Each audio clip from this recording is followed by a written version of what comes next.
All right. Well, hey, everyone watching Digging Deeper or listening to Digging Deeper today. So, Tim usually is the one in this chair, but Tim is quarantining today and for the next 13 days, hopefully. So, Tim went on a trip and he is being very honoring to all of us by quarantining. So, He's not sick. right. He's just doing it. He's doing to be his, safe. oh, yeah, we don't know, but he's probably not sick. So, yeah. Right. Right. Yeah. So he's quarantining, and actually, a few of our staff are doing that, which is good. It's really good that Half they the are. church went to Florida. I Half the know church staff. Brian and not this Brian, but Brian Ulmer, and then Austin and Maddie, and so it's been kind of quiet around the office a little bit. So, but yeah, so something that's different between Tim and I is no icebreaker today, guys. We're just going to jump into it. Is that okay? It's great. Okay, we're going to do that. So I'm here with Tyler, who's our Redwood campus pastor, and then Brian, who's our Murphy campus pastor.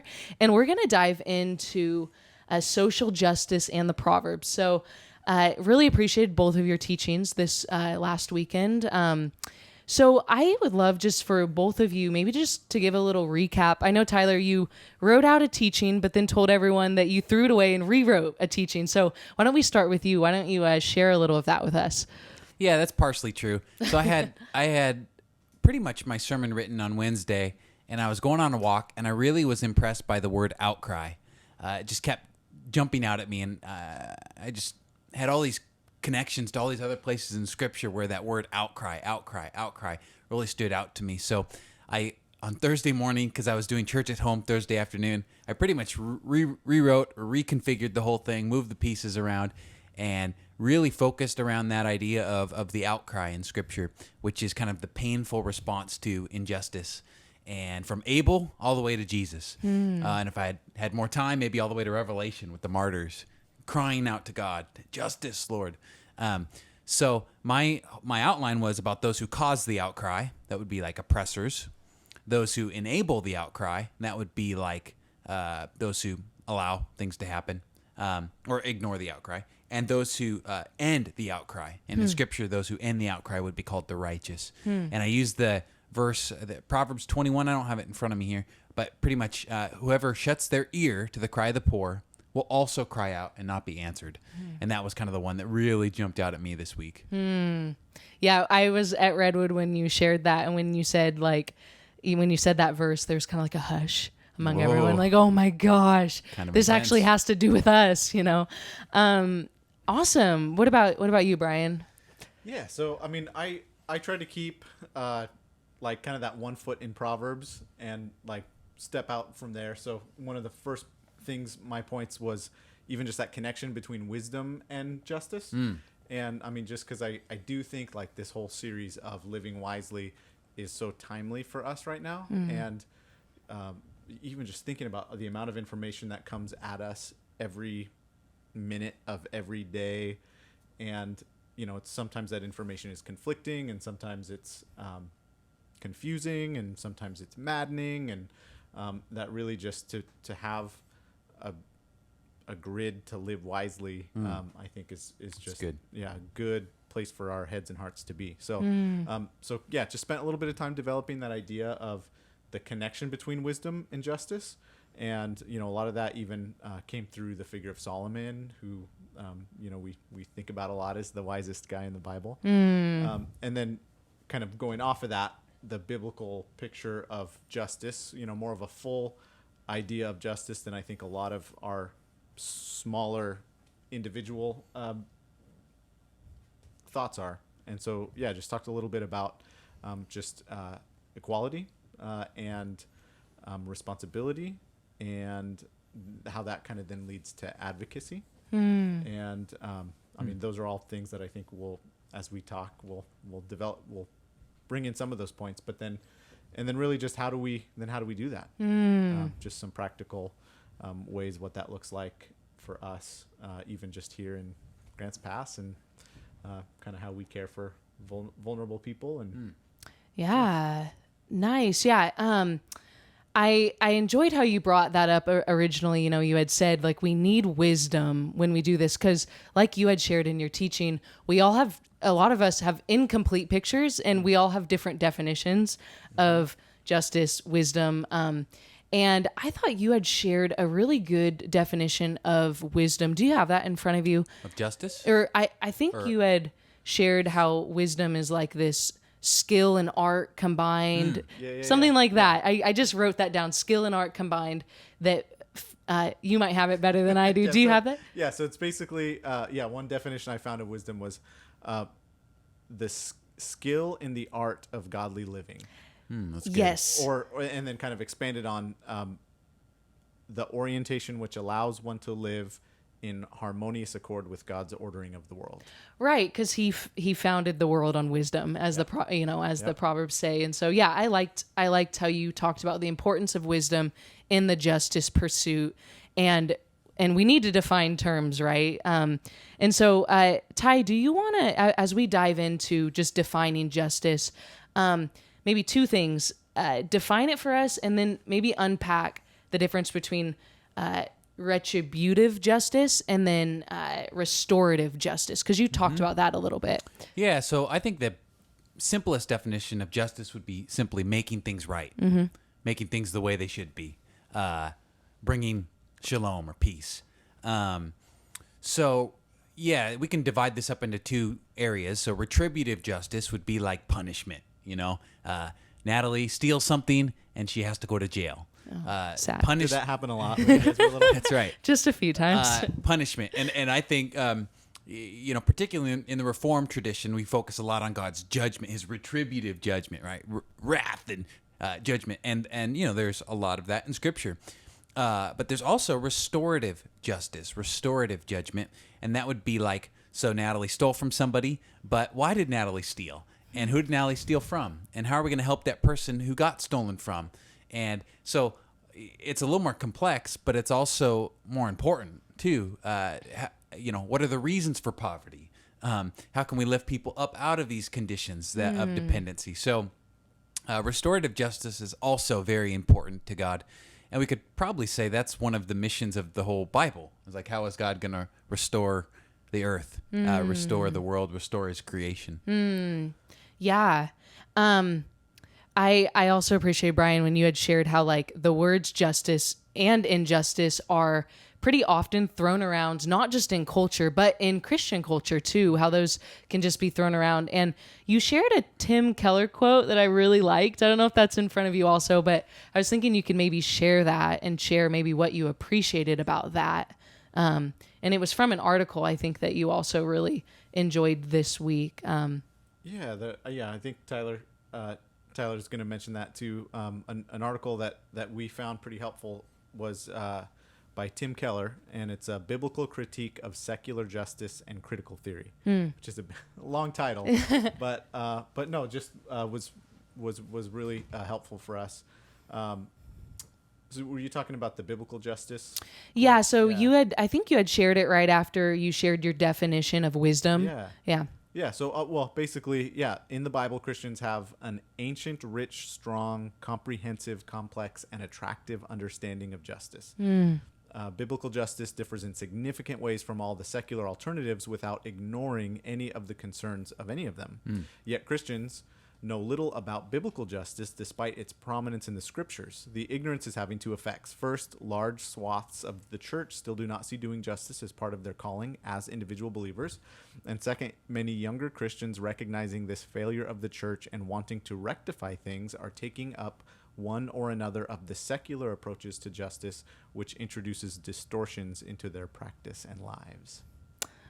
Wow. Yeah. Huh. Yeah, interesting. Yeah. So what do you guys think about that as you guys studied that, as you read that article? How do you think that applies to us here and now? One thing too, kind of on this, but also like on that idea of restorative and retributive justice. I think one is very like just reactionary, we react like somebody does something wrong, and then we rightly do want justice to happen and either that person to be held accountable, punished, whatever.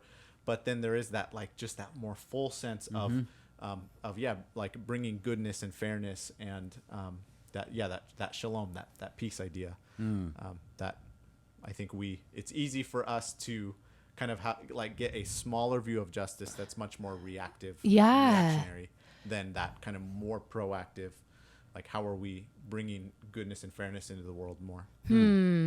Which I would say for young people, we can, I do appreciate our fervor, but I do think we can operate and react off small pictures, without looking, and I don't mean to stereotype my age, but I do think that we can often do that, react off a literal picture maybe that we see on social media, or small examples or things in the news that we see, but not look at the big picture. And I think people that are a little older and a little wiser might be a little better at that, I think. So well, pros and cons, it's like, totally. There's like a passion and an energy that usually younger people have. And yeah, it is easy to, like, especially if you see something that you get really kind of passionate about, stirred, then like you go all in on that. And that is something that I think you do learn as you kind of have more years and more gray hairs and all that. Like, you do get hopefully a sense of some of the bigger picture things that are going on, but it's you don't always have the energy to like you did when you were 19. That's true. Maybe Tyler still does. I don't know. Using steam. Yeah. So, Tyler, you had talked about how the difference between like animals and humans, and and a lot of that is that we're made in the image of God, and how that relates to justice. Do you want to unpack that a little bit, what that means for us? Sure. Yeah. I think justice is one of the huge differences between animals and humans. Right? I mean, that, I use kind of some humorous examples, like a black widow eating her spouse is totally cool in the animal community. There's no outcry, right? The panda, the mama panda will often abandon a twin to take care of the other one more fully. This is so rude. Natalie. I know that. I know, yeah. I Which one, hope Natalie, I would have Nicole? been the one. Yeah. I know. And, like, kind of messed up, but male dolphins will sometimes rape female dolphins. Yeah, crazy. In the dolphin community. You think dolphins, they're these great animals, right? Not always. No. But obviously, if humans Don't do swim any with of the these dolphins. things... Wow. That took a turn. If humans do any of these things, well, we're outraged, rightly. There's a real outcry. And I think that's an important distinction, that there is a qualitative, serious difference between animals and humans in this area. We all have this inner sense of justice, that murder is wrong, rape is wrong, racism is wrong, even though these things are common in the animal community. And so I thought that was a point worth making. Yeah, and you even went further to say this could be an argument for the existence of God, that we have that innate justice in us in a way, Yeah, it's one of my favorite arguments for God's existence, or one of them, where if we're all just highly evolved creatures, what's wrong with murder, rape, or racism? Where's the objective standard to say that these things are wrong? Why is that not just a culturally conditioned point of view? Yeah. But as Christians, or maybe as those in the Judeo-Christian, framework, we're like, no, these things are really wrong because there's a God outside of us who has determined, what's right and wrong. And that's why we feel that inner sense. Well, and even something that I think we take for granted. We do, yeah. It's like culturally, we take for granted the ideals of like equality and dignity for all people, but that so many of that has grown out of the Christian tradition. Yeah. It's like even a lot of the good like secular philosophers or modern moral philosophers would, if they're honest, be able to point to the fact that a lot of our altruistic kind of things as Western civilization came out of the Christian faith. Whether that's a good point. Hospitals or education or orphanages, that a lot of that did not exist until Christians brought it into existence. Totally. It's a really good point. Yeah, we don't realize we're standing on people's shoulders in that area. One of you shared such a good quote by Mother Teresa. Was that you, Tyler? I think so. Yeah. I don't know if I have it up here, but it was pretty much, she was working off of just that idea of Matthew 25, that when we do things for the least of these, we do them unto Jesus. And so she says, oh, here it is. I see Jesus in every human being. I say to myself, this is hungry Jesus. I must feed him. This is sick Jesus. This one has leprosy or gangrene. I must wash him and tend to him. I serve because I love Jesus. So I thought that was a pretty cool image of Matthew 25. Yeah. I appreciated, Brian, in your equality point you had shared that, all people need to be treated with the God-given dignity that they deserve. We're all made. We might not all have Jesus in our hearts, but everyone's made in God's image. And so something I appreciate about Austin, let me share his outline really quick, just for those who didn't hear his teaching, but he shared, who are we commanded to pursue justice for? The vulnerable, so widows and orphans, and the poor and needy. Why should we pursue justice? Because we're honoring God's image, and it's a response to God's grace on our lives. So it should make us want to give grace to all people. And how do we pursue justice? Being radically generous and sharing Jesus. And so, I really appreciated his outline and his teaching on that. All right, so let's dive more into Proverbs and justice and injustice. So, do you want to tackle that, Tyler? Just what we learned from the Proverbs, key points. Can you summarize all the Proverbs? Right. Tyler, thanks. We learn a lot. It's an important point of Proverbs. And I don't remember hearing as much about this growing up. Maybe I was less sensitive to it. Maybe it was the church tradition that we were brought up in. But verses like Proverbs 19:17, you mentioned this. Whoever's kind to the poor lends to the Lord, and he will reward them for what they have done. Proverbs 13:23, an unplowed field produces food for the poor, but injustice sweeps it away. Proverbs 16:8, better a little with righteousness than much gain with injustice. So, and the Proverbs mention it over and over again, just this idea, injustice matters to God. He's really concerned about it, and that injustice will be paid back in some way. Proverbs doesn't always tell us how. Sometimes what goes around comes around in this life, and sometimes, people who do injustice get caught, like, Bernie Madoff or whatever, like it catches up with them. Sometimes not. And we're forced to look to other books of the Bible for the answer on how God's going to sort injustice out for those who've died and who've not gotten caught yet. But I'd say Proverbs' unique contribution, or not so much unique, but at the point in the biblical story is like, this is really important to God, and it should be important to the righteous. Yeah. No, that's good. So let's dive in a little more into the difference of biblical justice and secular justice, because I think that I noticed, especially Austin, he made a point to, when he said justice, to say biblical justice. Do you guys think that there's a big difference between biblical justice and secular justice? Obviously, the answer is yes, but what do you guys think about that, I guess? Yeah. Arm wrestle. Yeah. I'll start with, I think I used that old story of the blind man and the elephant. I liked it. Yeah. Did you guys, you've heard that, right? I haven't. terms The of, first time, I thought that was a really good story. Yeah. I've heard it more in terms of postmodernism, we can't ever know, because we're all blind, but but I liked what you did with it too. Yeah. No, I've heard it used it's kind of just an old story that's been around for a long, long time. Used to describe different things, but just that idea of, these blind men, each trying to figure out what an elephant is by feeling one part of it. And so one thinks it's has hold of the trunk and thinks it's a snake. One has hold of the ear and thinks an elephant is just a big fan. One has the leg and it thinks it's like a tree trunk kind of thing.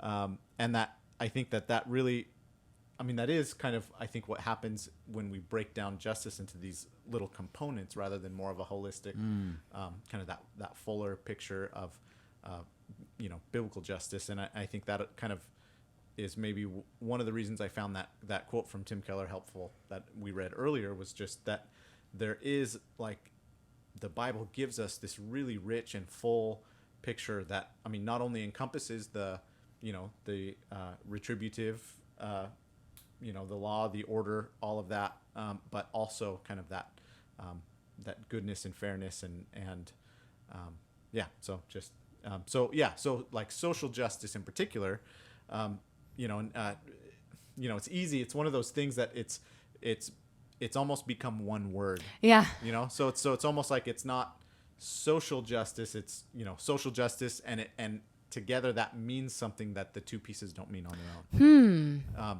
So yeah, I mean, I would agree with Austin too. Like, it's hard. You know, we can talk about the social aspects of justice, but once you say social justice, it generally means something different to people. Right. And even at the beginning of his sermon, which I think it was valuable that he said this, just like, hey, if it's okay, like maybe just leave your political titles at the door and let's just listen to what Jesus has to say about some of these. Not that politics is unimportant or how we identify as unimportant, but like, I appreciate that he said that. It almost like, at least for me, it kind of just was like, kind of calmed me down a little bit just to listen to what he had to say, you know? What about you, Ty? Do you have anything to add on this? Yeah, I think biblical justice is going to critique both the right and the left. And we have these caricatures, right? The right only cares about personal responsibility and hard work. And the left only cares about social structures and oppressive institutions, or, you know, things like this. And biblical justice is going to critique both. It's going to say, hey, we have personal responsibility. We can't blame everybody all the time. We've got to figure this out, you know. But it's also going to say, hey, there's injustice, there's corruption. If sin can infect me, every part of me, it can certainly infect our institutions and organizations. Like a good Calvinist, I believe in total depravity, you know. And so, of course, there's areas of our country that are not just. And so those are things to think about. And I think the Bible's going to critique both a right-wing perspective and a left-wing perspective if we really listen to it. Yeah. So why do you, like, if we just want to dive into this a little bit, why do you think people maybe might wince a little bit when they hear the word social justice? Like, why does that, even in some of our talks that, you know, talking with people, and even in some of our meetings, you know, there was even a thought, maybe we shouldn't use that word, you know? And so, like, why do you think that makes us maybe, you know, wince up a little bit? Like, yeah, I mean, every word has connections, baggage, stuff that comes along with it. Like Brian said, social justice is really one word, right? And modern day, we might think of the SJWs, social justice warriors, that get really passionate about cats online. You know, like there's just this, it just feels like sometimes SJWs, a term pejoratively that kind of describes people that are very passionate about fringe issues and get really angry online. From a Christian perspective, the word social justice carries a lot of baggage because, I don't know, maybe 100, 150 years ago, Christians got really concerned with a perspective on the faith where it's like we're just about the Bible and academics, but we don't really help those around us. So there was that pendulum swing, right? And it went so far the other way where it's like, you know what? It doesn't really matter what we believe. It's just about helping others out. It's just about like helping the poor and feeding people and like the gospel and stuff. Like, all right, that's okay, but like we really need to help people out. Well, that's what the gospel is, right? The gospel that's what they would is, say. Yeah, right, exactly. That's a good addition. So social gospel, it's because Jesus, you know, Jesus came as a good example. Jesus came to help the poor. Jesus came for these things, and they kind of went so far away from biblical Christianity where it's like, no, we need a savior. We need Jesus as Lord. And so Christians today are very nervous about the term social justice, particularly conservative Christians, because it did come with such a departure from historic Christianity. Sadly, conservative Christians today often throw out the justice part of social justice, and so they miss that too. But yeah, all words, all phrases come with baggage, and I think that has to be unpacked sometimes. Yeah. I mean, I think one of the other things that is interesting too is that, you know, when you do kind of break it apart into different things and only focus on one, it almost always happens at the expense of another. Wow. So That's true. I mean, even like just an imperfect example, but recent, you know, snapshot would be like, you know, obviously that like all of the protests that were sparked earlier this year over, you know, George Floyd, and, you know, which kind of was this bigger like people demonstrating about this social racial injustice that was happening in different places, that then became kind of this rioting, looting, destructive thing later. And, not saying it was the same group, but happened right after that. And that particularly in some of the places like, I think even St. Louis, like the businesses that were just destroyed were like minority owned businesses. So it was like you had in the daytime, like you had this movement of people that was, crying out and demonstrating passionately for this social justice, like this to fight this injustice, which was valid. But then there was almost like then this destruction happening to the people in their community that had businesses there and jobs and so because the law and order piece you couldn't they de-emphasized the law and order piece to elevate the social piece. That's a good example. I know I've in my own life just wrestled with like because looking at Jesus, he did heal people. He cared about where people were physically at, but he didn't look past what their deeper, and this is a poor word, but deeper issues were, or deeper sin. And so he did both. And so I think it was Matt Chandler that once said in one of his sermons at the Village Church that we can't try to make people so comfortable on earth so they spend eternity in hell. Like, it's important to focus on both. And so, which is why the wisdom piece comes in, it's so important to be wise. So, okay.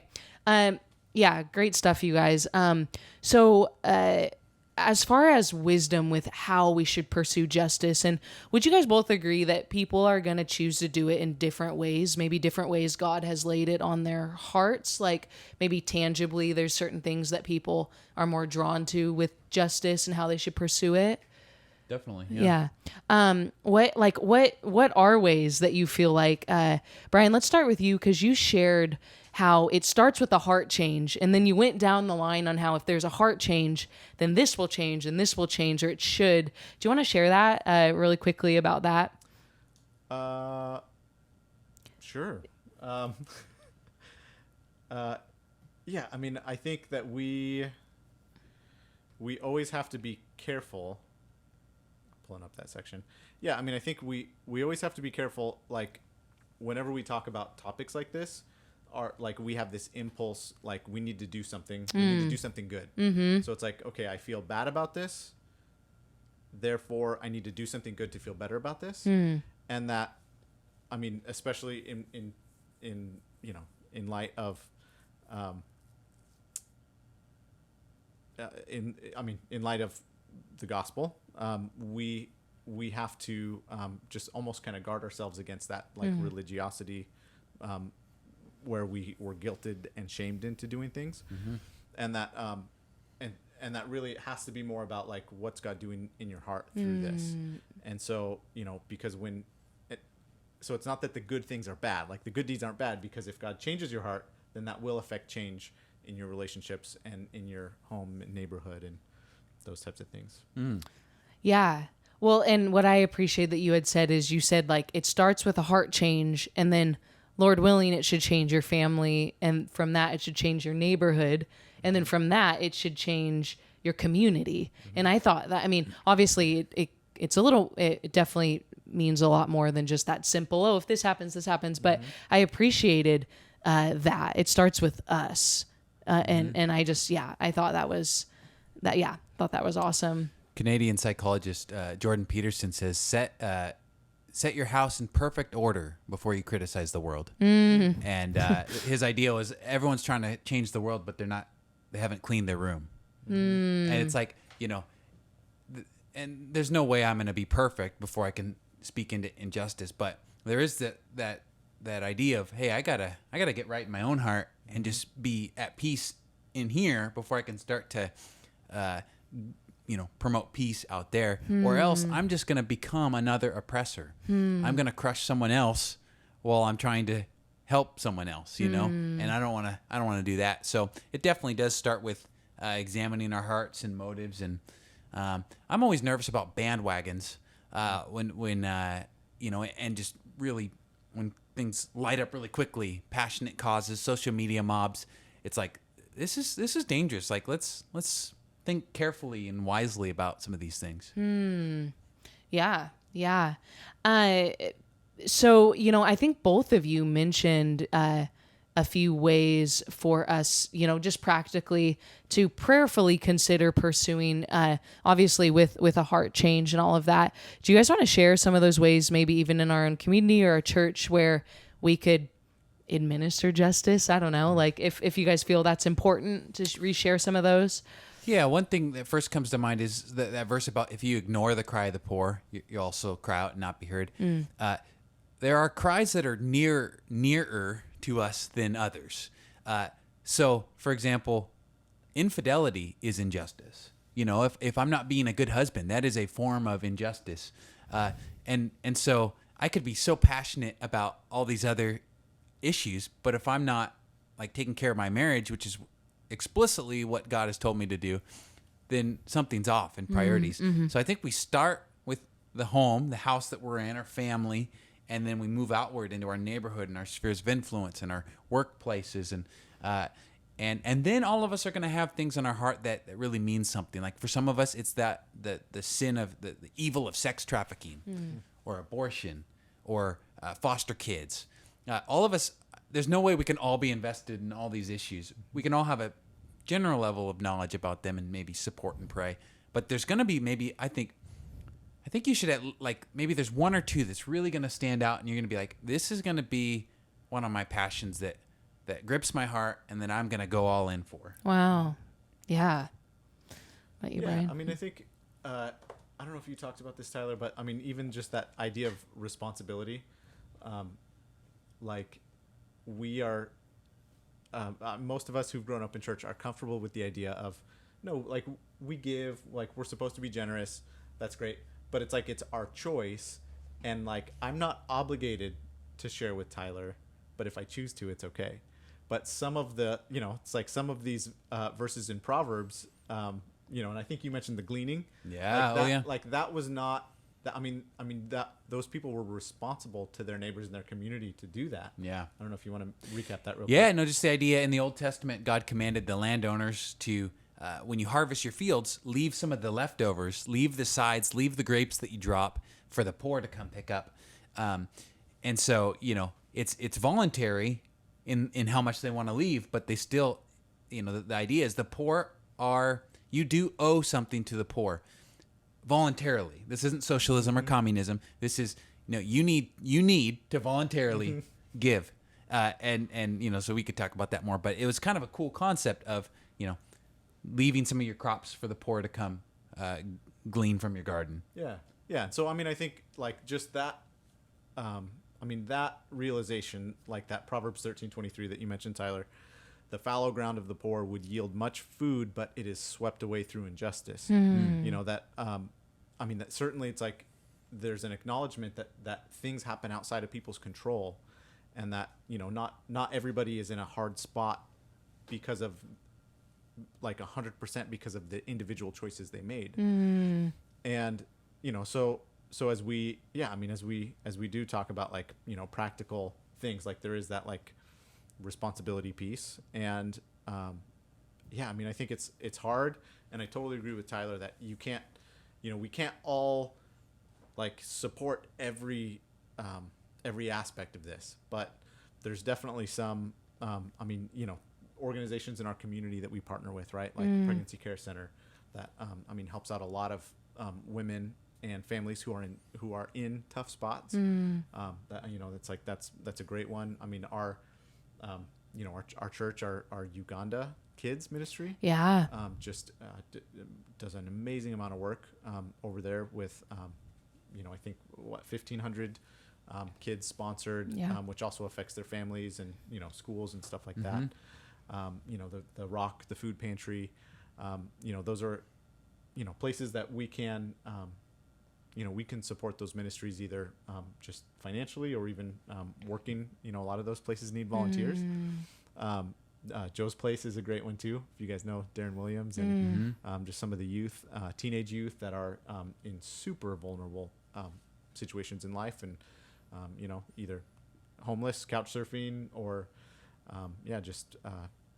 really need those relationships. Some of the harder pieces, just for me personally, have even been on the like the social racial injustice side. Like it's like we're, just in Southern Oregon, it's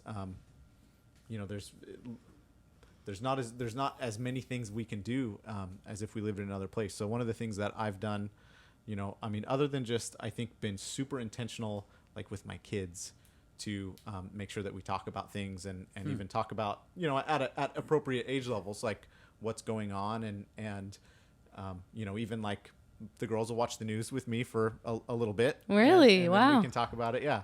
But then also, I think, with the internet and everything, like there are good organizations that we can find that are doing work in other parts of the country where, whether that's, financial support to just kind of help their mission for some of that kind of stuff. Nice. Wow. One of you, I think it was you, Brian, you had shared that like, be aware of where God is leading and guiding you as far as, injustice and if it's crying out, like you said, Ty, if it's crying out, then we shouldn't have to go too far to find the brokenness in our neighborhoods or in our own homes or in our cities. And so, and I think for those that are willing and ready just to be sent, God is faithful to show us areas where we can administer justice to people, whether it's just a listening ear or actually, fighting for someone. I had a really cool opportunity a few weeks ago where a few of my friends in the Black community here in GP, some police officers, and we have great police officers in our city, and they asked if they could sit and have a conversation with some women in the Black community, and just asking, hey, how can we help you? What's your experience been like? We would love to hear from you, and how can we be better? And then they shared, some of the police officers were like, can we share some of our experiences with you? And I just didn't say anything because I don't have anything I just wanted to listen, and got to hear just some amazing dialogue between two groups of people who were able to sit in the same room and just talk, and it was beautiful. And so anyways, I think God will lead us and guide us in these discussions and in these environments. And so as we're following him, so really cool. So, before we jump into resources for people to, research this more and all of that, do you guys have anything else that you wanted to share just on this topic? The one thing I was most impressed with this week in studying and talking to a lot of community leaders is how complicated it is. Poverty. I mean, there are no simple answers. Racism, injustice. These aren't easy things. And anyone who tells you that they are, well, you just got to cut taxes, or we just got to raise taxes. It's like, oh my gosh, this is so much more complicated than that. We talk to our Lifeline ministry and the great work that they do, and it's so much more complicated than just get a job. Well, to get a job, you need a phone number. You need a phone. You need an address, usually. You need some job skills.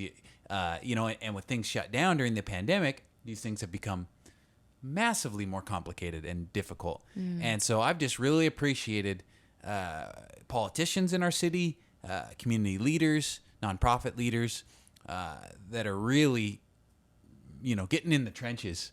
Because it's really easy as pastors to talk about injustice and, we need to care about injustice. But then you really start to talk about it. You start to get in the trenches and get in the nitty gritty. And it is, it's difficult. And there are no easy answers. And we do need wisdom. Yeah, because you're dealing with people, and people are complicated, Well, and our society's complicated, Yeah. Well, for sure. And that is, the knee-jerk reaction right now is to reduce everything to a simple, like you said, Tyler. It's like, all we have to do is raise taxes or lower taxes, or and it automatically draws a line, and you're either for it or against it, and it's very just not usually productive. And totally, I think we need a lot more of that attitude of, it's complicated, let's kind of wade into it together, And not as an excuse to not do anything. Right, sure. Yeah. But as an acknowledgement of like what's really going on. Right. Because sometimes our tendency is it's complicated, forget about it. Like, you know what I mean? And that can be, that's dangerous in itself of just shutting our ear to the poor, and like the gospel, the fact that Jesus didn't shut his ear to us, like just this idea, this biblical narrative of, and that Jesus, like the perfect person ever to walk the earth, like, this injustice against him, like the biggest injustice in the world, which I think you brought up, Tyler, which was good. So yeah, cool. As Tim usually does on Digging Deeper, he'll have this section of what are some resources, people who want to dive deeper into this topic. What would you guys, reference, for people interested in that? I've been really liking the Bible Project. Yeah. There's, it's like they've got their little, couple little videos that are super helpful on justice. Yeah. Or one on justice and, but some of them on Proverbs too. Yeah. But those podcasts, they're like an hour long. They're very good. And it's, Tim and John. Yep. Just talking and, I've been super blessed by, listening to those podcasts mostly. Definitely. One kind of entry-level book that was really good is Generous Justice by Tim Keller. It's our weekly Tim Keller shout-out, right? It's always, which so. he's good. Generous Justice, really good overview on some of these topics. And the article that Brian quoted from earlier, Tim Keller's article is called A Biblical Critique of Secular Justice and Critical Theory. And you can Google that. You'll probably have to rewind it a few times to get the whole thing. And then one more recommendation, and I haven't even read this yet, but I just keep hearing lots of good things. And I think there's a movie about it, about Brian Stevenson's Just Mercy.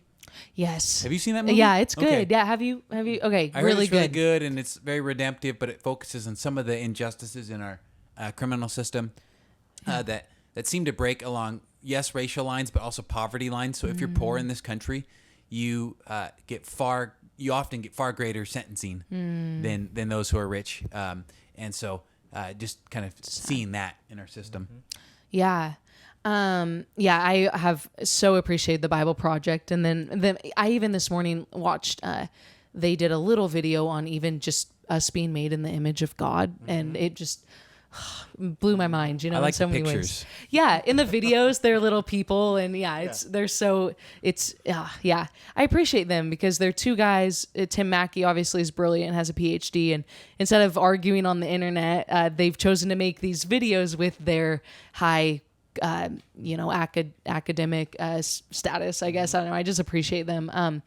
And then I also like listening to pastors that are in maybe bigger cities where social justice might seem a little more of a calling, where obviously it's everywhere, but bigger cities, you can see a little more of that right outside your church. Yeah, well, there's more of those like structures. Like, I probably should have qualified that earlier when I was saying, like, here, obviously, we deal with injustice and racism and, need to be vigilant and call that out. But like as far as a lot of those bigger like societal structures and stuff, you find in the more urban or bigger city areas. And like obviously these congregations and these pastors have a specific calling to teach their congregations, but I like what they share because it gives you a perspective on what they're teaching their bigger cities, whether it's New York City or Portland or Minneapolis, and it's going to look different, but it's good to listen to those, I think, and learn and all of that. And so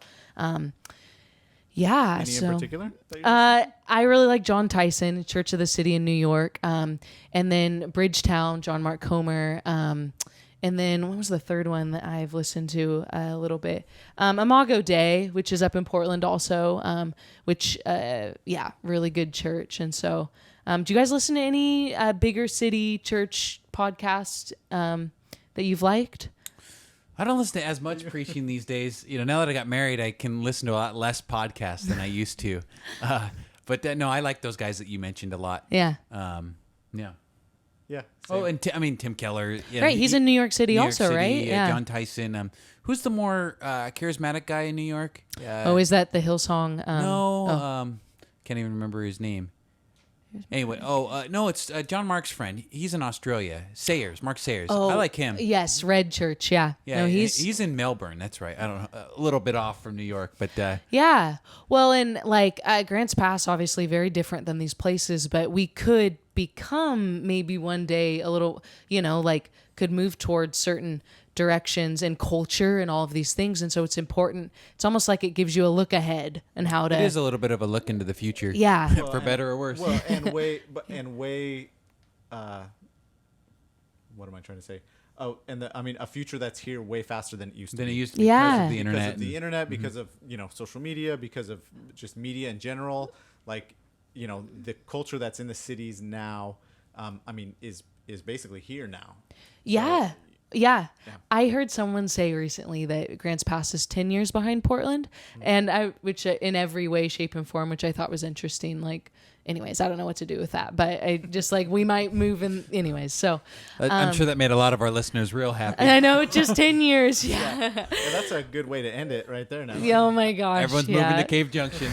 Let's start our new campus. Oh my gosh. Well, thanks you guys. Super appreciated.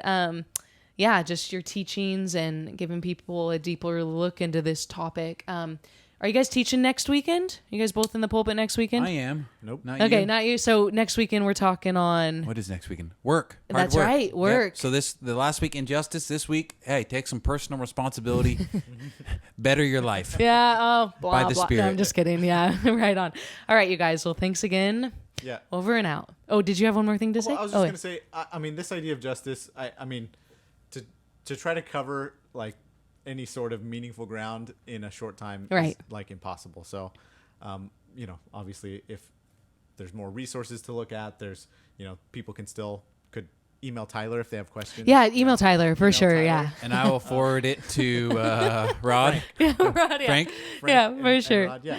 Yeah. So and obviously this is, I think part of even right now what we have to decide as even a community is that, these are conversations we're going to keep having and not like just something that, okay, this is happening now. We have the conversation, we're done with it and we move on. Yeah. But just that this is something The we need to go lifestyle. through. Yeah. Oh, yeah. And that's Well all. said. Okay, that's all. Well said. All right. Thanks, you guys. Thanks, Natalie.